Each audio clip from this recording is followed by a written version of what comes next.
Dios les bendiga, mis amados. Bienvenidos en este día a nuestro culto al Señor.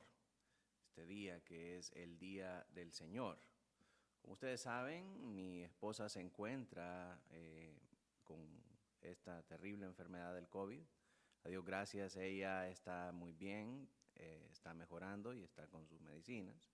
Pero por indicaciones de las autoridades de salud pública, hemos tenido que abstenernos de congregarnos públicamente y mantenernos en cuarentena para evitar el contagio innecesario de otras personas. Y por eso, por esta razón, nuestro culto el día de hoy será de manera virtual.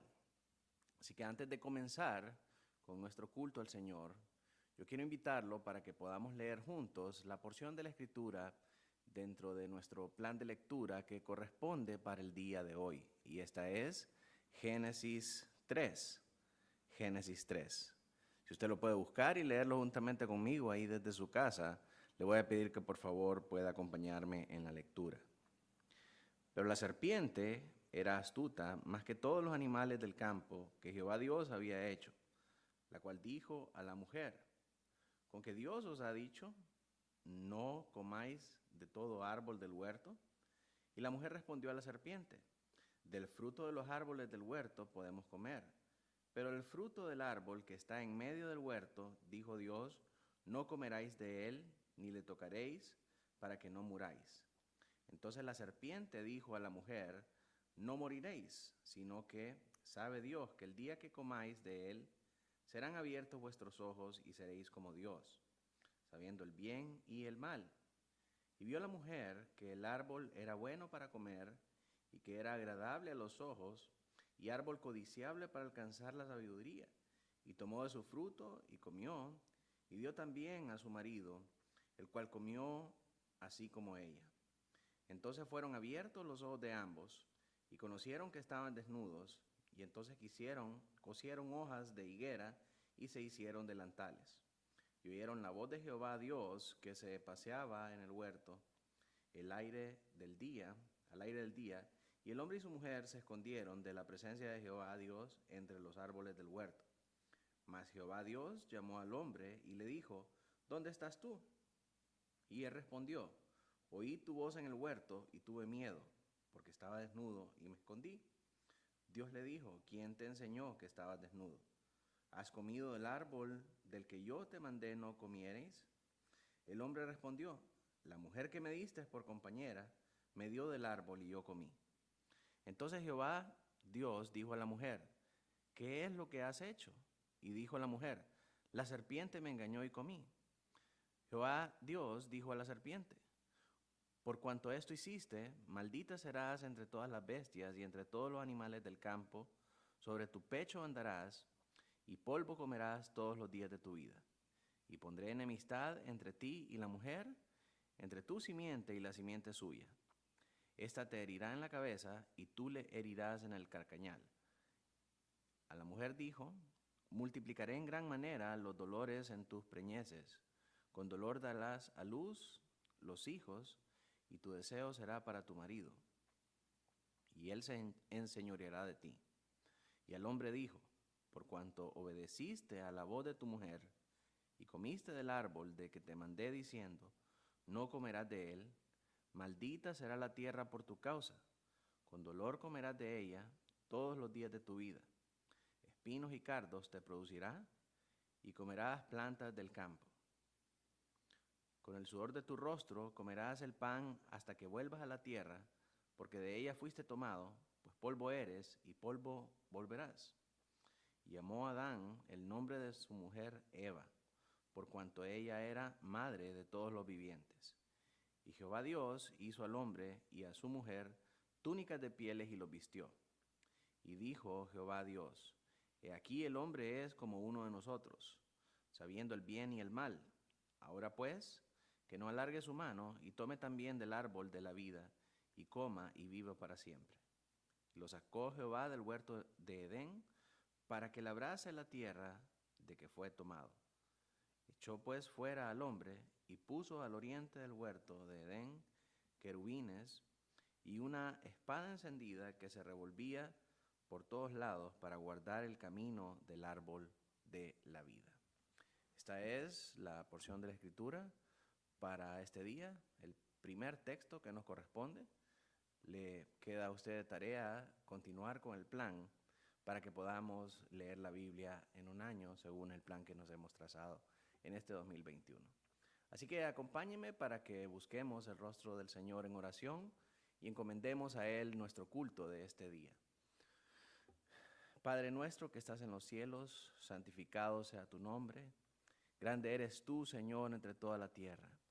Y hoy hemos dispuesto nuestro corazón como hijos tuyos, Señor, como una asamblea, como un cuerpo local, podernos congregar, Señor, de manera virtual para adorarte y para bendecirte en tu día, Señor, porque tú eres santo, porque tú eres bendito. Bendice, Señor, nuestra iniciativa. Ayúdanos a buscarte en todo tiempo, Señor, y que en nuestro intento tú puedas bendecirnos a nosotros y a nuestras familias, Señor, por sobre todas las cosas, que tu nombre sea glorificado con todo lo que hacemos. En Cristo Jesús oramos. Amén y amén.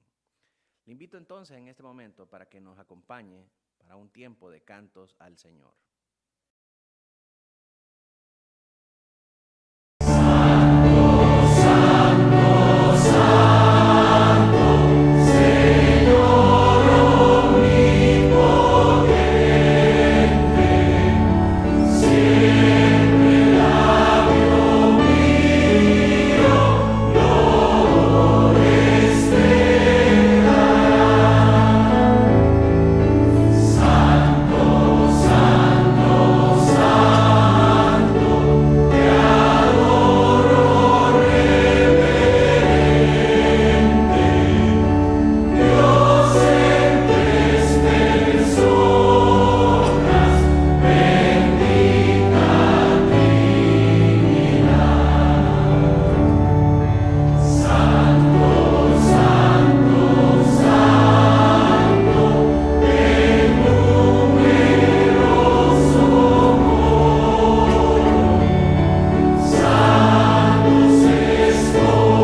Bien, gloria al Señor. Les damos la bienvenida a todas las personas que nos sintonizan a través de nuestras redes sociales por Facebook y YouTube. En esta mañana hemos dispuesto durante este mes poder estudiar los fundamentos de nuestra fe. Comenzando este domingo con el tema ¿qué es una iglesia bautista reformada? Así que para poder estudiar qué es una iglesia bautista reformada, quisiera pedirle que me pueda acompañar a que abramos juntos la escritura en Hechos 17, versos del 19 al 20. Hechos 17, versos 19 al 20. Dice así la palabra del Señor. Y tomándole le trajeron al Areópago, diciendo: ¿podemos saber qué es esta nueva enseñanza de que hablas? Pues traes a nuestros oídos cosas extrañas. Queremos pues saber qué quiere decir esto. Busquemos el rostro del Señor una vez más en oración. Amantísimo Dios, Padre Celestial, te damos gracias en esta mañana, Señor, por la oportunidad que nos das de podernos congregar juntos en tu nombre para adorarte y para glorificarte. Te pedimos, Señor, que puedas usar este tiempo para hablar a nuestras vidas, para hablar a nuestros corazones, que nos ayudes a entender, Señor, la importancia y la profundidad de la doctrina por la que tú nos has traído, Señor, y por la que hemos sido enseñados. Que podamos, Señor, perseverar en ella y en todas las cosas que manda tu palabra, para que podamos caminar de una manera más profunda contigo. Y Señor, que podamos crecer en nuestra semejanza a ti y en nuestras obligaciones y responsabilidades en el camino de la santidad y un compromiso más profundo contigo y con tu iglesia. Abre nuestros oídos y habla en nuestros corazones para poder recibir, Señor, esta enseñanza, que pueda ser cincelada en nuestros corazones. Señor, que nuestros corazones puedan ser una tierra fértil donde la semilla de tu palabra quede depositada y que en su tiempo pueda dar frutos para la gloria de tu nombre. En Cristo Jesús oramos, amén y amén. Bien, cuando hablamos acerca de una denominación en específico, nadie puede negar que las etiquetas son muy incómodas. Sin embargo, las etiquetas son necesarias para diferenciar una doctrina de la otra. Quisiéramos que bastara simplemente con decir que somos cristianos, pero desafortunadamente decirse solamente cristianos nos coloca a nosotros en un espectro demasiado amplio con gente que no necesariamente profesa la fe que encontramos nosotros en las Sagradas Escrituras. ¿Por qué predicar acerca de la doctrina de la iglesia en lugar de estar predicando acerca de la Biblia? Algunos se dirán. Porque la Biblia nos manda a estar preparados para dar razón de la fe que hay en nosotros. Esto lo dice el apóstol Pedro en su primera epístola, capítulo 3, verso 15.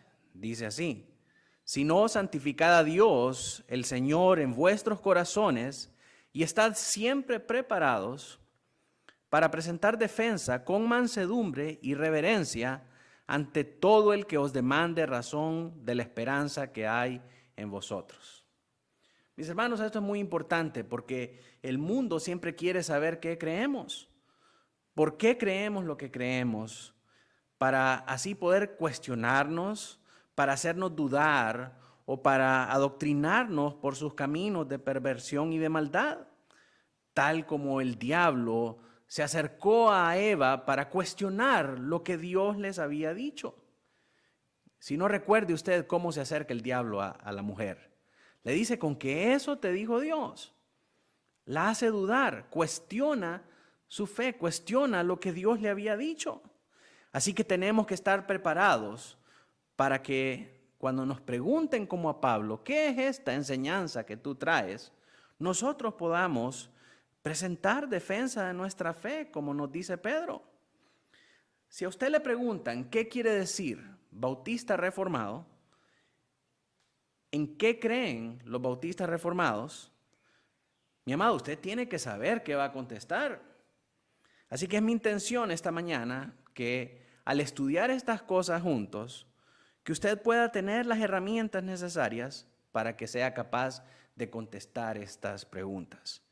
¿Qué es un bautista reformado? ¿Qué es una iglesia bautista reformada? ¿Qué creen los bautistas reformados? Considero que esto no es solamente importante, sino que es necesario para poder establecer la verdad por la cual nosotros estamos unidos como iglesia. ¿Cuál es la verdad que une a estandarte de verdad?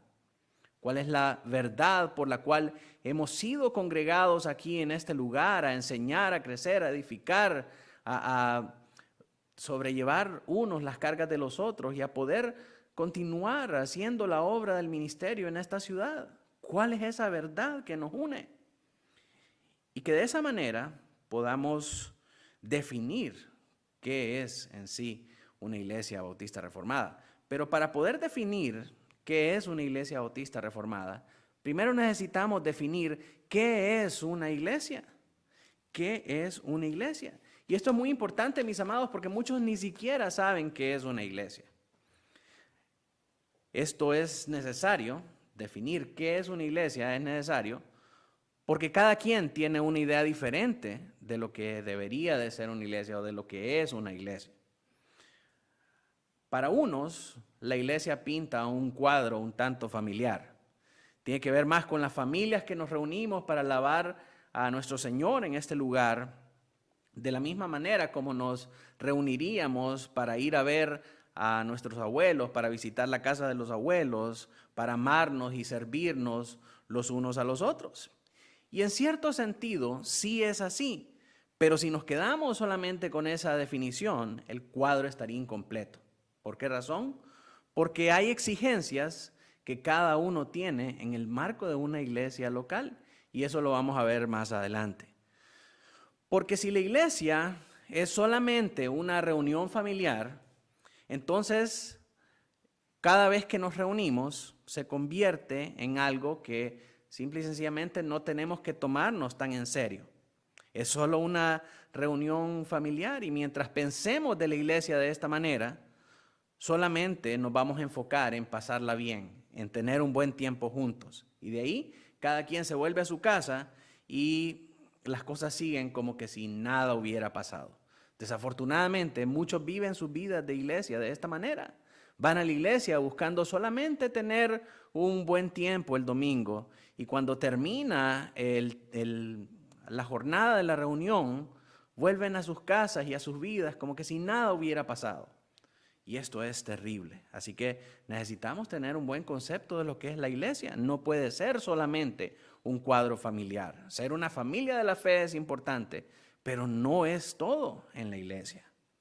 Para otros, la iglesia es como una organización bien estructurada que tiene que manejarse formalmente como una empresa, aunque no persiguiendo el mismo fin, pues las empresas persiguen el lucro y las iglesias no. Este concepto fue particularmente cierto durante la década de los 90 en casi la mayoría de las iglesias evangélicas. Después de la publicación del libro Una iglesia con propósito por el pastor Rick Warren, todas las iglesias comenzaron a agarrar ese matiz corporativo y usted podía ver esto en el recibidor de la iglesia donde aparecía plasmada la visión, la misión y los valores. De manera que al agarrar las iglesias este matiz corporativo, los servidores de la iglesia comenzaron a ejercer esa función como una especie de representantes de servicio al cliente. Y si este matiz corporativo impactó el concepto de membresía que tenían los miembros, no digamos sus pastores. Los pastores, mientras que los miembros adoptaron esa percepción clientilista de la membresía de la iglesia, los pastores adoptaron una percepción mercantilista, porque comenzaron a ver que la iglesia en su forma y práctica se parecía a una empresa. Entonces, si los miembros son los clientes, los pastores pasaron a convertirse en algo así como gerentes propietarios o CEOs. Y comenzamos a ver todo ese matiz corporativo en casi toda la estructura y toda la organización y el funcionamiento de la iglesia en su forma y en su práctica. Entonces la iglesia, aunque tiene que tener estructuras bien organizadas y tiene que ser bien ejercitada y tenemos que ejercer de una manera bíblica y correcta nuestra mayordomía, la iglesia no es una organización como las grandes corporaciones del mundo. Así que ese no es un concepto correcto de iglesia tampoco. Luego hay otros que piensan que la iglesia es solamente un lugar donde vamos los domingos a escuchar un mensaje. Los tales tienen una perspectiva buffet del evangelio. Voy solamente a recibir lo necesario y me voy. Y el día en que ya no sirvan lo que a mí me gusta, en ese día busco otra iglesia. Y hay muchos que desgraciadamente se pasan la vida saltando de iglesia en iglesia buscando un lugar que satisfaga su apetito, que satisfaga su comezón de oír y que satisfaga su concepto errado de lo que es una iglesia. Porque para ellos la iglesia es como un buffet de comida rápida. Y es el mismo caso de las iglesias que llegan a convertirse en centros de entretenimiento. El día que el show se acaba, ese día se van de la iglesia en busca de otro show. Un show más genuino, un show más nuevo, un show más inédito. Y eso lo vemos en muchos lados y en muchas personas. Yo le muestro este ejemplo para llevarlo hacia una realidad medular en la vida del creyente. Y esta realidad es que lo que nosotros definimos como iglesia determina el tipo de iglesia que nosotros tendremos. Se lo repito nuevamente para que lo apunte. Lo que nosotros definimos como iglesia determinará el tipo de iglesia que nosotros tendremos. Así que es importante que tengamos un concepto correcto acerca de la iglesia. En la teología, el estudio de las cosas relacionadas con la iglesia se llama eclesiología. La eclesiología aborda temas como el liderazgo de la iglesia, sus políticas, sus disciplinas, su participación en la salvación de los creyentes, su relación con Cristo Jesús y muchas otras cosas más. De manera que nuestro concepto de iglesia va a determinar el tipo de eclesiología con la que nuestra iglesia va a ser edificada. Entonces, ¿se da cuenta usted por qué es tan importante tener un concepto adecuado acerca de la iglesia?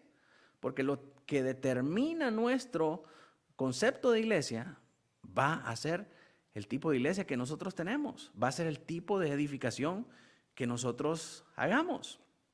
Lamentablemente, la mayoría de iglesias evangélicas hoy día han definido su concepto de la iglesia por los estándares del mundo. Y en parte se debe al desconocimiento de las escrituras y en otra parte se debe a la negligencia de los líderes actuales por estudiar la historia de la iglesia. Y por esa razón la iglesia termina pareciéndose cada vez al mundo y no a lo que Dios ha definido como iglesia a través de la historia y a través de las Sagradas Escrituras. ¿Cómo podemos nosotros tener un concepto correcto de lo que es la iglesia? Bueno, la manera en cómo nosotros podemos definir correctamente el concepto de la iglesia es volviendo hacia las Escrituras primeramente y en segundo lugar estudiando la historia de la iglesia y el esfuerzo que hicieron nuestros primeros padres para separarse completamente del mundo.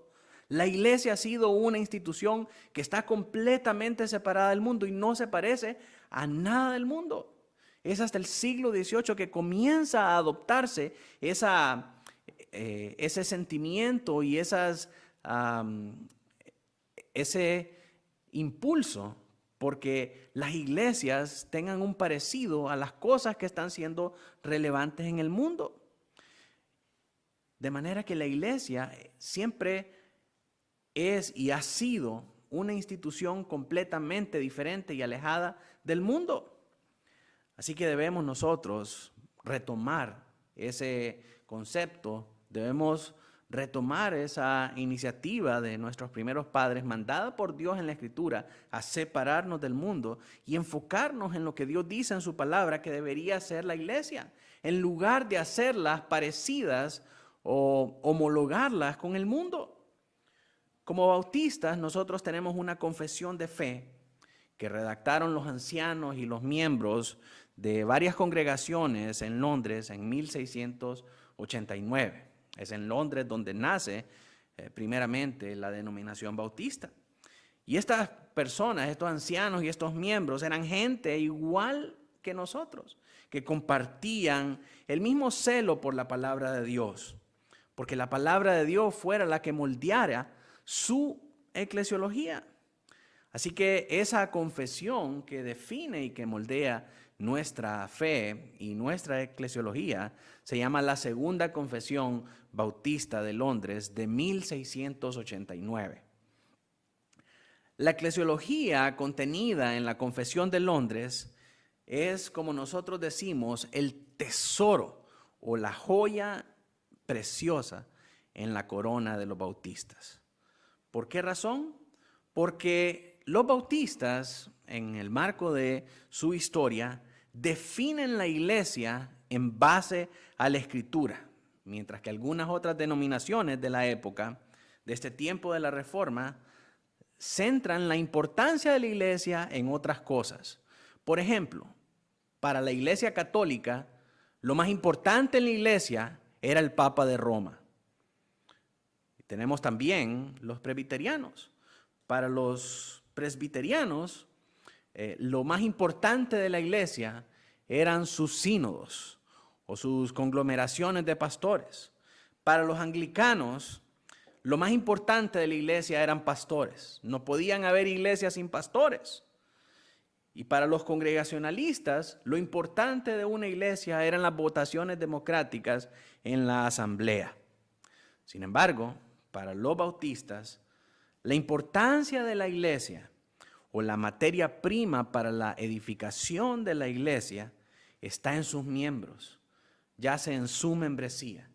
La membresía es la parte más importante de la iglesia y esto nosotros consideramos que es la verdad porque es consistente con lo que las Escrituras nos dicen.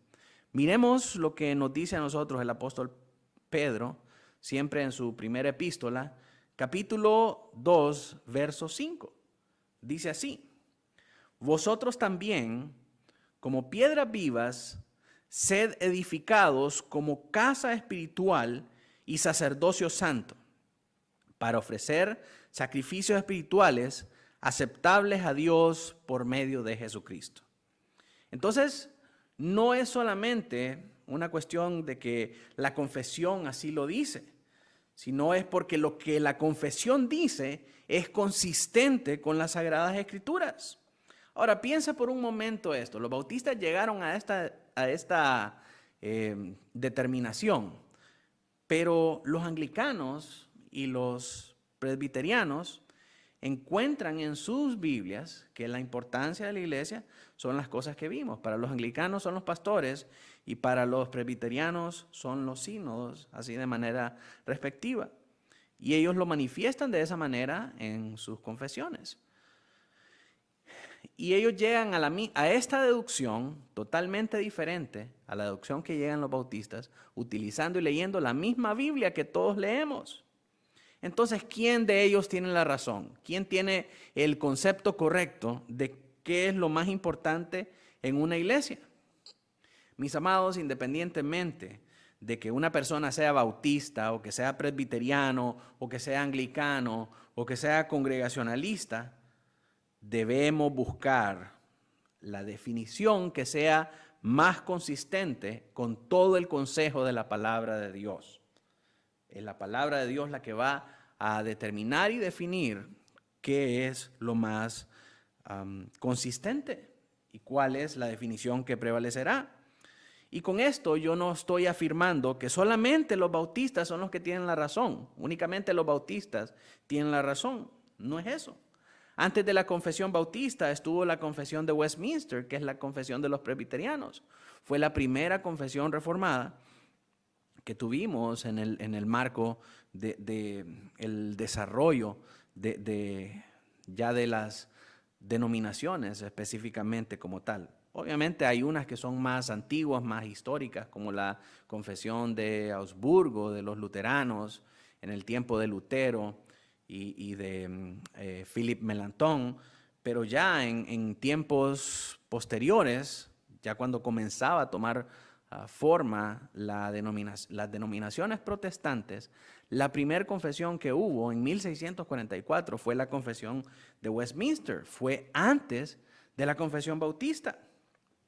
También está la Confesión de Saboya, que es la confesión de los congregacionalistas. Y por último fue la Confesión de Londres en 1689. Así que hay muchas cosas que la Confesión de Londres copió textualmente de sus predecesoras. O sea, la Confesión de Londres copió artículos completos textualmente de las confesiones de Westminster y de Saboya respectivamente. ¿Por qué? Porque sus editores reconocieron que estas verdades eran consistentes con la Escritura y que no necesitaban ser modificadas. Entonces las dejaron ahí. Así que no es un asunto de que se trate que si los bautistas o los presbiterianos o los anglicanos tengan razón, sino que se trata de las cosas que son consistentes con la Escritura para poder establecer cuál es la manera en la que nosotros somos edificados por la palabra del Señor. Sin embargo, aunque hubieron cosas que ellos no modificaron de las confesiones de Westminster y de Saboya, hubieron otras cosas que sí. Y una de ellas fue la eclesiología. Y por eso decimos que la eclesiología es la joya de la corona de la confesión bautista. Así que leamos, hermanos, qué dice la confesión acerca de lo que es una iglesia. ¿Cómo define la confesión bautista qué es una iglesia? Miren lo que dice el capítulo 26, párrafo 5. En el ejercicio de este poder que le ha sido confiado, el Señor Jesús, a través del ministerio de su palabra y por su Espíritu, llama a sí mismo del mundo a aquellos que le han sido dados por su Padre, para que anden delante de Él en todos los caminos de la obediencia que Él les prescribe en su palabra. Y a los así llamados les ordena andar juntos en congregaciones concretas o iglesias para su edificación mutua y para la debida observancia del culto público que Él requiere de ellos en el mundo. Entonces, ¿qué es la iglesia de acuerdo a la confesión bautista? Es un pueblo rescatado por la gracia y que ha sido llamado por el Espíritu en el poder de Jesucristo a través de su palabra, convocados para que puedan reconocerse el uno al otro y para edificarse mutuamente y adorar en unidad. Ahora, esto es sumamente importante, hermanos, y tenemos que entenderlo, porque andar juntos y estar en unidad son cosas mucho más profundas que solamente decirlo y escribirlo. Andar juntos y estar en unidad son cosas mucho más profundas que solamente decirlo y escribirlo. Andar juntos y estar en unidad significa estar de acuerdo en todas las cosas que tienen que ver con nuestras obligaciones como miembros de la iglesia. Y Pablo describe esta unidad a los efesios cuando les habla en la carta a los Efesios, capítulo 4 del 1 al 6. Miren lo que le dice Pablo a los Efesios en Efesios 4 del 1 al 6. Yo pues, preso en el Señor, os ruego que andéis como es digno de la vocación con que fuisteis llamados, con toda humildad y mansedumbre, soportándoos con paciencia los unos a los otros en amor, solícitos en guardar la unidad del Espíritu en el vínculo de la paz. Un cuerpo y un espíritu, como fuisteis también llamados en una misma esperanza de vuestra vocación. Un Señor, una fe, un bautismo. Un Dios y Padre de todos, el cual es sobre todos y por todos y en todos. Pablo nos habla acá de un Señor, una fe y un bautismo. Esta es la marca de la unidad de los creyentes. Un Señor, una fe y un bautismo. ¿Qué quiere decir esto? Se refiere a que nuestra unidad debe ser manifiesta primeramente en el concepto que nosotros tenemos de Dios. Por eso dice un Señor. Seguidamente en nuestro credo. Por eso dice una fe. Y en tercer lugar, en nuestra práctica de fe. Por eso menciona un bautismo. El bautismo es una ordenanza. Es algo que nosotros celebramos en el marco de nuestra práctica de fe. Si estas cosas no están claras para todos nosotros y todos nosotros tenemos el mismo concepto de ella y todos nosotros las percibimos y las practicamos de la misma manera, es imposible que tengamos una unidad verdadera. Si estas cosas no significan lo mismo para usted y para mí, es imposible que nosotros tengamos una verdadera unidad. Podemos amarnos en el amor del Señor y eso no implica que yo lo llegue a odiar a usted. Yo lo puedo amar a usted aunque usted tenga un concepto diferente de Dios al que yo tengo. Yo lo amo porque es mi hermano, pero nunca vamos a ser un solo cuerpo, porque debemos estar unidos en estas tres cosas: en nuestro concepto del Señor, en nuestro credo y en nuestra práctica de fe. Porque imagínense cómo se mira esto en la práctica. Hablando del concepto acerca de Dios. Mientras que algunos manifiestan que creen en un Dios soberano y que al mismo tiempo creen en el libre albedrío del hombre. Su perspectiva de Dios no es realmente de un soberano todopoderoso, sino el de un humano que es el centro de la atención del universo y de la atención de Dios. Porque si creyéramos en un Dios soberano, no creeríamos en el libre albedrío. Los dos son enseñanzas contrarias. O es una cosa o es la otra. O es Dios soberano o es mi libre albedrío el que está por encima de todas las cosas. Y si mi libre albedrío está por encima de lo que Dios decreta en la eternidad, entonces realmente Dios no es soberano. Yo vengo a ser soberano. Y esa es la perspectiva de Dios que muchos tienen. Mientras estamos otros que manifestamos que nuestro libre albedrío está supeditado a la voluntad soberana de Dios.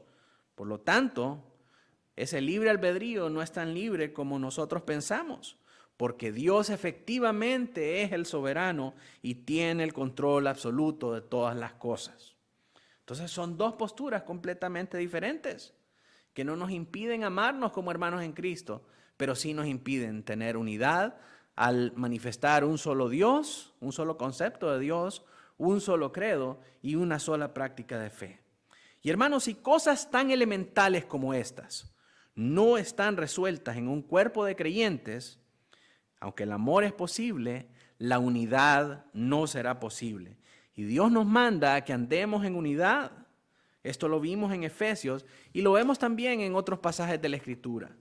Por ejemplo, Amós 3:3 nos dice: ¿andarán dos juntos si no estuvieran de acuerdo?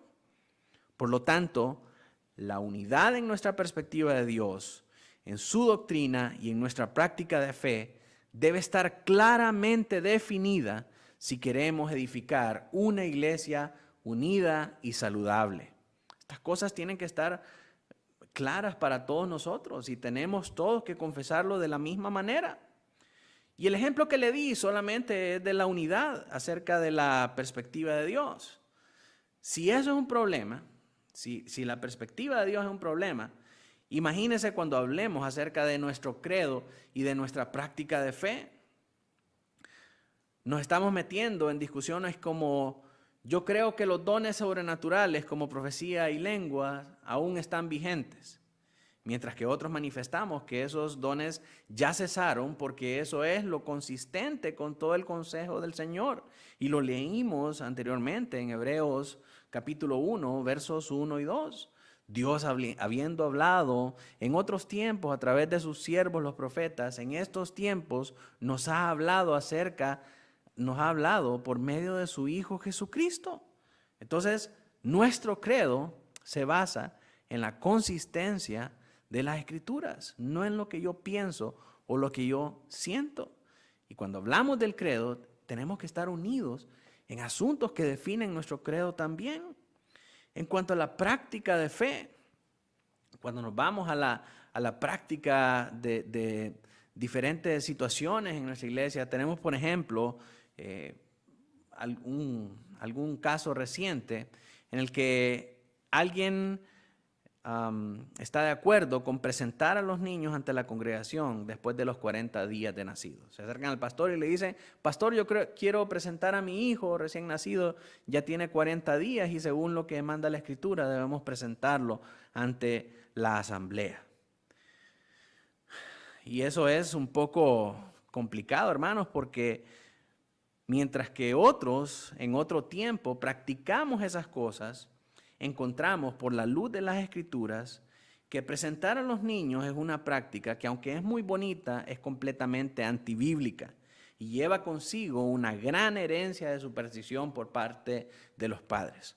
Porque muchos piensan que solo con presentar a su hijo delante de la congregación, eso es suficiente para garantizar que el niño en algún momento va a ser salvo. Entonces, eso no es más que una superstición. Y muchos, después de presentar a sus hijos delante de la congregación, se desaparecen completamente y piensan que ya está resuelto y ya está cumplida su función de padres porque los presentaron delante del Señor. De ahí para allá, los niños se van a ir en automático al cielo. Y eso no es así. Esta práctica de presentar niños delante de la congregación es antibíblica y está precedida por una gran herencia de superstición. Pero Jesús lo presentaron en el templo, puede decir alguno. Sí, pero lo presentaron para ser circuncidado, no para ser presentado a la asamblea. No eran todos los recién nacidos los que se presentaban, sino solamente los varones. Una hembra jamás hubiera sido presentada delante de los ancianos o delante de los líderes de la denominación judía, porque se presentaban a los varones únicamente para ser circuncidados. Entonces, si nosotros estudiamos a profundidad estas prácticas, como le dije, aunque son muy bonitas, son completamente antibíblicas, porque nuestro culto es al Señor y no es a nuestros miembros, no es a nuestros hijos. La centralidad de nuestra adoración en el culto debe ser hacia el Señor a través de su palabra cantada, su palabra orada, su palabra predicada, su palabra recitada, memorizada y en todas sus formas. Así que esas diferencias vienen a marcar nuestra práctica de fe también y necesitamos estar unidos en una misma fe, en un mismo Dios y en una sola práctica de fe. Y así sucesivamente, hermanos, pudiéramos continuar todo el día hablando de todas las cosas en las que hay posturas diferentes, pero que deben ser claramente definidas si nosotros queremos lograr una unidad completa para ser edificados de una manera saludable. Porque el desenlace fatal de una iglesia que no define estas cosas y no logra una unidad manifiesta por todos sus miembros en todas estas cosas, es una iglesia que eventualmente terminará fraccionándose. Y los fraccionamientos, aunque muchas veces son necesarios, inevitablemente son dolorosos. La gente puede venir con esas nociones. No estoy diciendo que si alguien viene con estas diferencias, no lo acepten en la iglesia, porque aquí creemos estas cosas. No, la gente puede venir con estas nociones y puede congregarse con nosotros todo el tiempo que ellos quieran. Sin embargo, no pueden ser miembros de la iglesia si no hay una unidad en el concepto de Dios, en nuestro credo y en nuestra práctica de fe. ¿Cómo vamos a ser los miembros los unos de los otros si no hay una unidad en verdad en las cosas que creemos? Tiene que haber una unidad en esa verdad que nos une para que nosotros podamos edificarnos mutuamente en la misma dirección y de una manera saludable. Ahora, cuando hablamos de estas cosas, ¿qué es lo que nos ayuda a nosotros como bautistas reformados a determinar esta unidad en nuestro concepto de Dios, en nuestro credo y en nuestra práctica de fe? Bueno, esas cosas que nos ayudan a nosotros a lograr esa unidad son la confesión de fe en primera instancia, luego la constitución de la iglesia y por último el acuerdo de membresía. Esa es la primera característica que nosotros vamos a ver en este día acerca de una iglesia bautista reformada. La iglesia bautista reformada manifiesta su unidad en su concepto de Dios, en su credo y en su práctica de fe a través de estos documentos formales de asociatividad: la confesión, la constitución y el acuerdo de membresía. Esta mañana vamos a hablar un poco acerca de la confesión. Y lo primero que quiero decir acerca de la confesión son los argumentos que muchas personas, muchas iglesias y muchas denominaciones tienen para poder adoptar este documento como su norma de fe, de credo y de concepto de Dios. Cuando hablamos acerca de las objeciones que tienen estas denominaciones, esta iglesia y estas personas, los principales detractores de estas propuestas argumentan cosas como: la iglesia en el principio no tenía ninguna confesión, ni tenía estas cosas, por lo tanto son totalmente innecesarias para poder desarrollar la iglesia.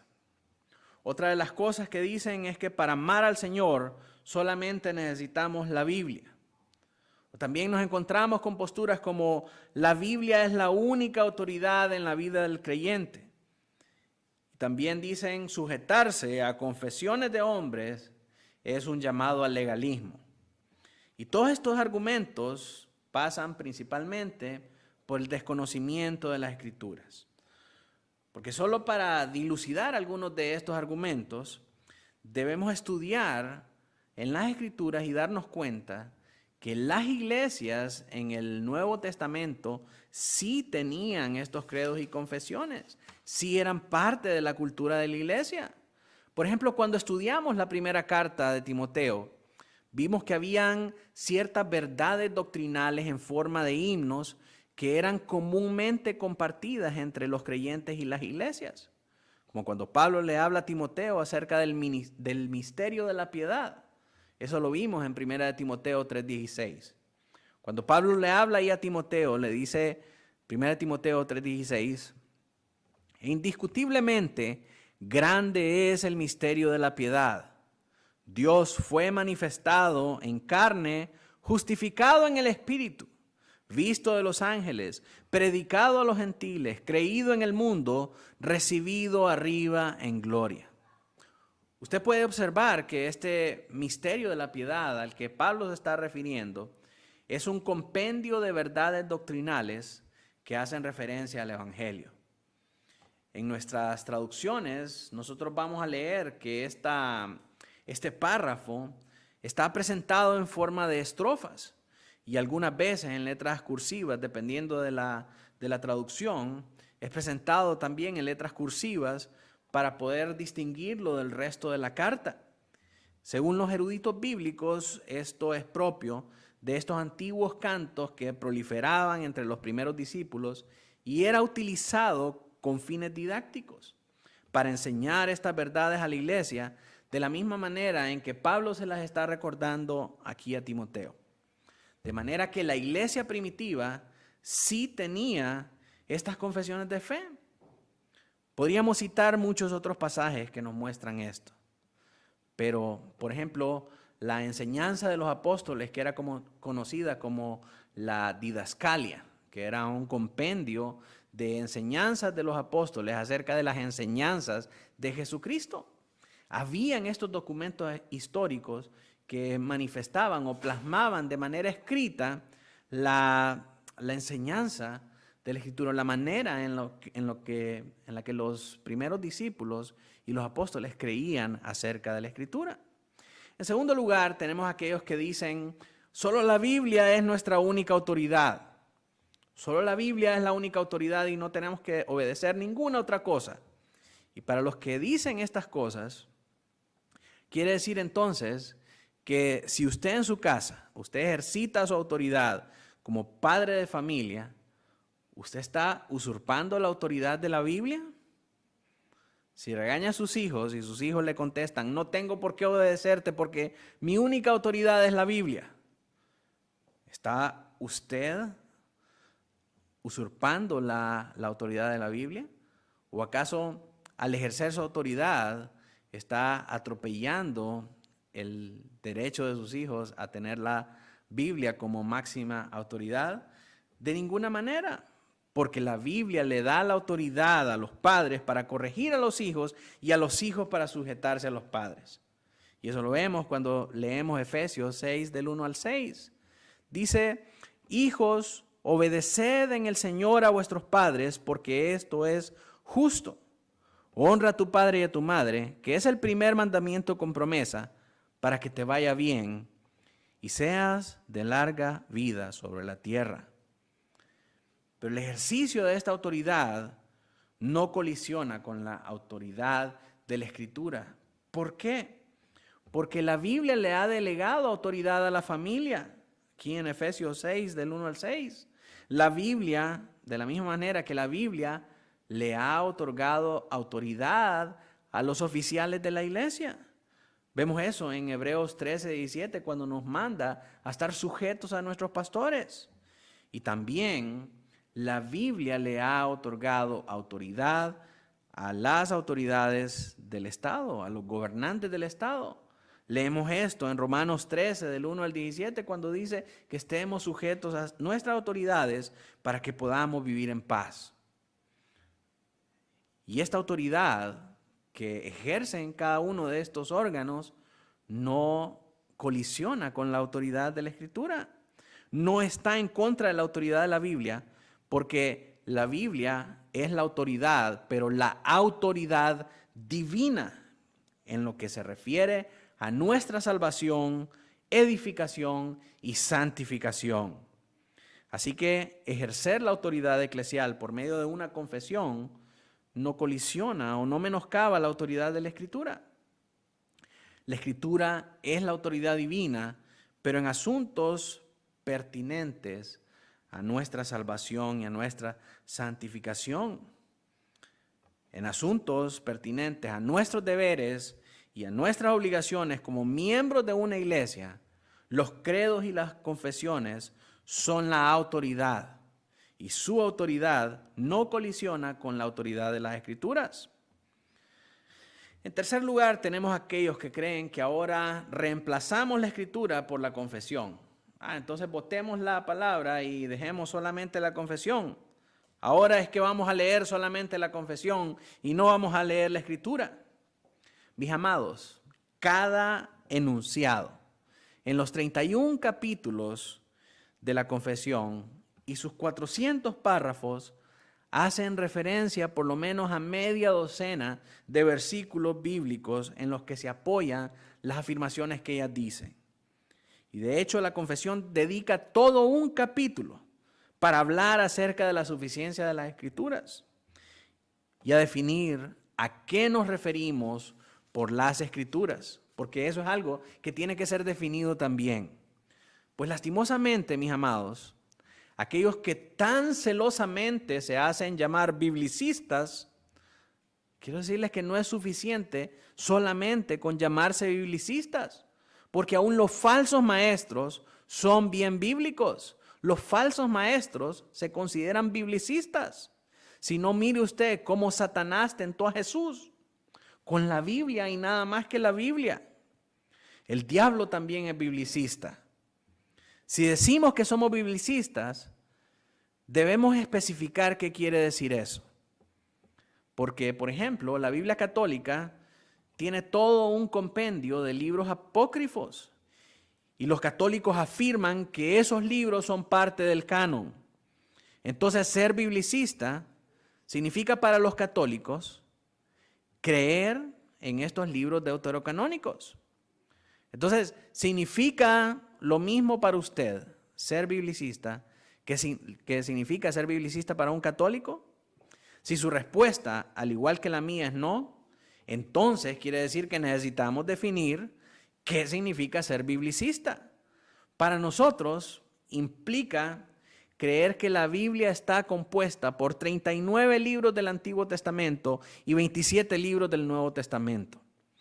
Pero necesitamos especificar también cuáles son esos 66 libros, porque si no especificamos cuáles son, se nos pueden colar ahí en medio el libro de Enoc, el Evangelio de María Magdalena, el Evangelio de Judas Iscariote y todos esos libros que han salido en la actualidad que no son reconocidos por la iglesia como inspirados de parte de Dios. Así que es necesario que definamos nosotros a qué nos referimos cuando decimos que somos biblicistas. Especificamos que creemos en los 66 libros de la Escritura, 39 del Antiguo Testamento y 27 del Nuevo Testamento. Pero especificamos también cuáles son esos libros. La buena noticia es que no tenemos que hacer todo ese trabajo nosotros, porque la confesión ya los define para nosotros en su primer capítulo que se titula De las Sagradas Escrituras. Así que, mis amados, no reemplazamos la Biblia con la confesión. Especificamos la manera en cómo nosotros creemos e interpretamos la Biblia. Otra objeción que frecuentemente nos encontramos en las personas que se oponen a los credos y a las confesiones es cuando dicen: la Biblia es inspirada por Dios y es suficiente para instruir a los cristianos en todo, como dice 2 de Timoteo. Los credos de hombre menoscaban la palabra inspirada y la suficiencia de la Escritura. Y en efecto, la Biblia dice eso. Nosotros leemos en 2 de Timoteo 3, del 16 al 17. Toda la Escritura es inspirada por Dios y útil para enseñar, para redarguir, para corregir, para instruir en justicia, a fin de que el hombre de Dios sea perfecto, enteramente preparado para toda buena obra. Así que la Biblia es inspirada por Dios, mientras que la confesión no es inspirada por Dios. La Biblia es infalible y la confesión no lo es. La Biblia es suficiente para nuestra salvación, la confesión no lo es. En algún momento, algunas de las cosas que están contenidas en la confesión deberán ser reformadas bajo la luz del Espíritu Santo y la autoridad del Señor otorgada a su iglesia. Pero el sacar las palabras de la Biblia y ponerlas en un orden diferente al que aparecen en la Biblia no le quita lo inspirado. Si nosotros sacamos las palabras de la Biblia y las arreglamos en una forma diferente, no le quita, siempre y cuando se mantenga el sentido de lo que dicen las palabras, no le quita lo inspirado de la palabra, no le quita su infalibilidad y no le quita la suficiencia de su verdad. ¿Y acaso no hacemos eso cuando nosotros cantamos? Cambiamos el orden de las palabras para que puedan casar con la rima, con el tiempo y con la melodía. Y al hacer eso, ¿le estamos quitando infalibilidad a la palabra? ¿Le estamos quitando su inspiración a la palabra? ¿O le estamos quitando la suficiencia de la Escritura? Claro que no. Si no, mira cuando predicamos. ¿Le estamos quitando autoridad a la Biblia solo porque no decimos las cosas en la manera textual en como aparecen en la Biblia? No lo creo. La verdad permanece inalterada aunque no se usen las palabras exactas tal y como están en la Biblia. Si digo, soy capaz de hacer todas las cosas porque Jesús es quien me da las fuerzas, ¿es eso quitarle autoridad a Filipenses 4:13?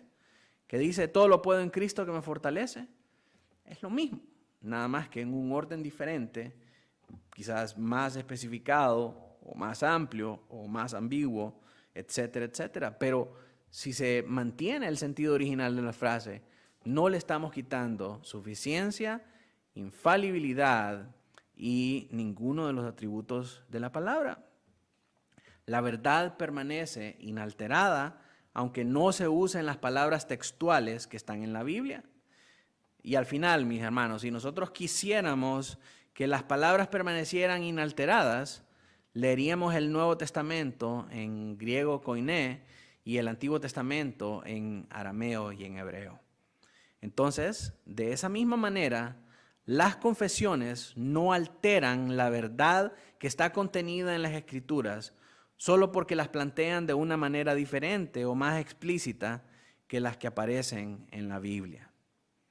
Y por último, el último grupo de personas que se oponen a las confesiones y a los credos exteriorizan su consigna personal al decir: ningún credo es necesario, solo Dios. Yo no creo en credos ni confesiones de hombres.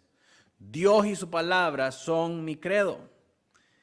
Y las personas que dicen esto no se dan cuenta que eso es un credo en sí mismo. Por detrás de ese credo se esconden verdades alarmantes, verdades preocupantes. Por ejemplo, todos los que han manifestado esa consigna han escondido detrás de esa consigna las más grandes herejías doctrinales. Gente que usa la Biblia para torcerla a su antojo. Hoy enseñan que la salvación se pierde y mañana que no se pierde. Otros enseñan que si Dios es nuestro Padre y nosotros somos sus hijos, entonces nosotros somos Jehová Juniors. Otros enseñan que podemos tener varias mujeres así como Salomón. Al final del día todo eso está en la Biblia. Entonces muchos se oponen a los credos y a las confesiones porque quieren seguir albergando en su corazón las más grandes herejías doctrinales y enseñarla a sus discípulos con el propósito de manipularlas para su propia agenda, ya sea de fama, de dinero o de cualquier otra cosa que busquen. Lo segundo que se alberga detrás de esa peligrosa confesión de solo Dios es mi credo, es que muchas personas mantienen una infidelidad a los compromisos doctrinales. No quieren un compromiso con las obligaciones que ellos tienen como miembros que demanda la Escritura de ellos. Ellos quieren seguir viviendo un cristianismo a su manera, a lo que les dice el mundo que los hace feliz. Entonces las personas que no quieren compromiso no quieren adoptar, no quieren someterse a una confesión de fe. La tercera cosa que se alberga detrás de esa mentira de que solo Dios es mi credo es una libertad personal no mortificada. Piensan que pueden seguir en sus pecados porque lo importante es su relación con Dios y leer la Biblia por uno mismo. Y se jactan de que leen la Biblia, pero no sé qué Biblia es la que leen, si es que la leen. Porque la Biblia de los cristianos nos manda a congregarnos y a sujetarnos a nuestros pastores. Entonces, esta gente simple y sencillamente no quiere el compromiso y la responsabilidad de sujetarse a una confesión de fe porque quieren seguir viviendo en su libertad personal no mortificada.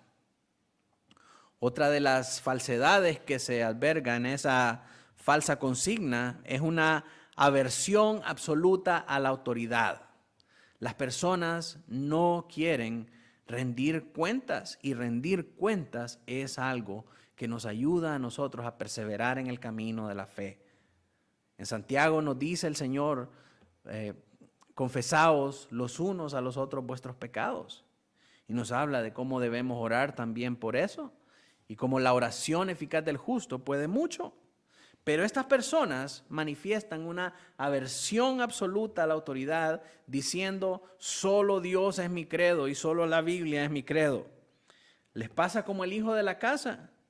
Ellos dicen, a mí ningún pastor tiene que venirme a decir nada, ni qué hacer, ni cómo comportarme, porque Dios es mi única autoridad. Se esconden detrás de ese credo para manifestar la aversión absoluta a la autoridad que Dios ha puesto sobre sus vidas. Otra de las falsedades detrás de esa consigna es la negligencia para aprender acerca de los dones de Cristo a su iglesia a través de la historia. Y este quizás es el aspecto más triste de todos, que la iglesia de nuestros días esté completamente divorciada de su historia tan rica en verdades y enseñanzas por cuya preservación murieron muchos inocentes. Eso es totalmente triste. Cuando yo escucho personas decir y manifestar que la historia no tiene absolutamente nada que enseñarnos. Hermanos, la historia de la iglesia es totalmente rica en verdades y enseñanzas para hacernos perseverar en nuestro camino de santidad. Piense que muchos murieron por esas verdades para que pudieran llegar hasta nosotros. Seríamos necios si ahora nosotros las botamos a la basura, sabiendo que muchos pagaron un gran precio para que pudiera llegar a nosotros. Y justamente esta semana estuve hablando con un hermano acerca de por qué cuando oramos decimos busquemos el rostro del Señor una vez más en oración. Solo para ponerle un ejemplo acerca de la riqueza en la historia de la iglesia. Yo le explicaba a este hermano que la razón es porque esa era una consigna de los padres de la iglesia.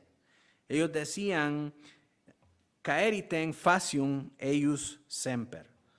Busca el rostro del Señor siempre, que a su vez proviene de una exultación de uno de los salmos.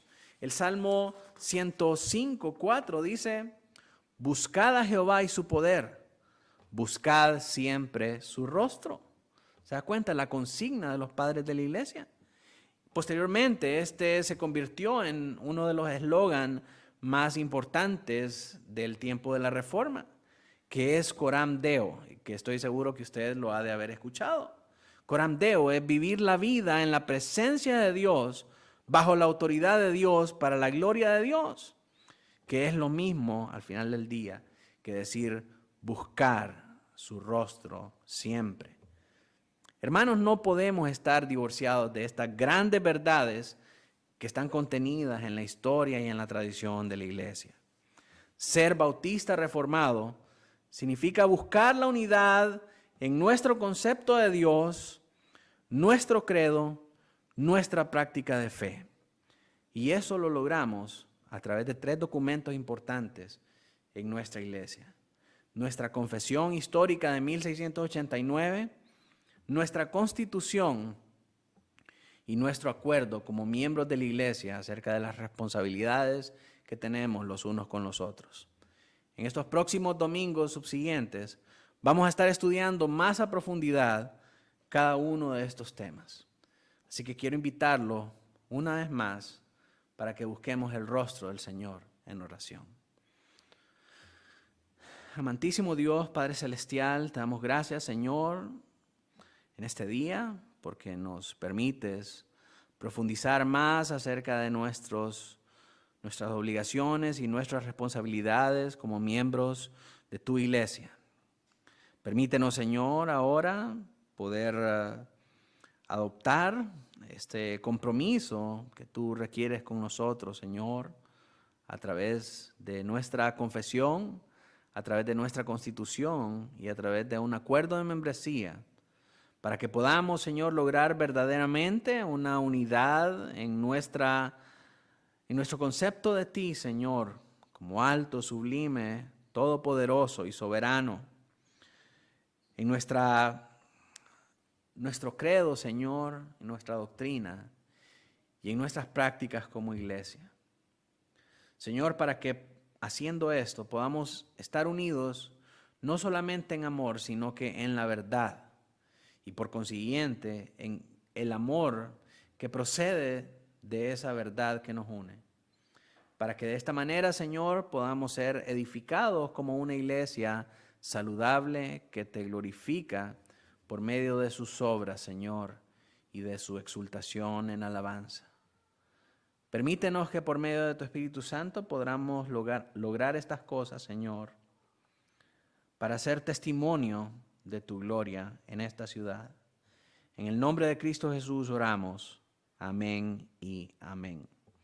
Muchas gracias a todos nuevamente por acompañarnos. Le invitamos a que nos acompañen nuevamente la próxima semana a seguir estudiando esta serie acerca de los fundamentos de nuestra fe.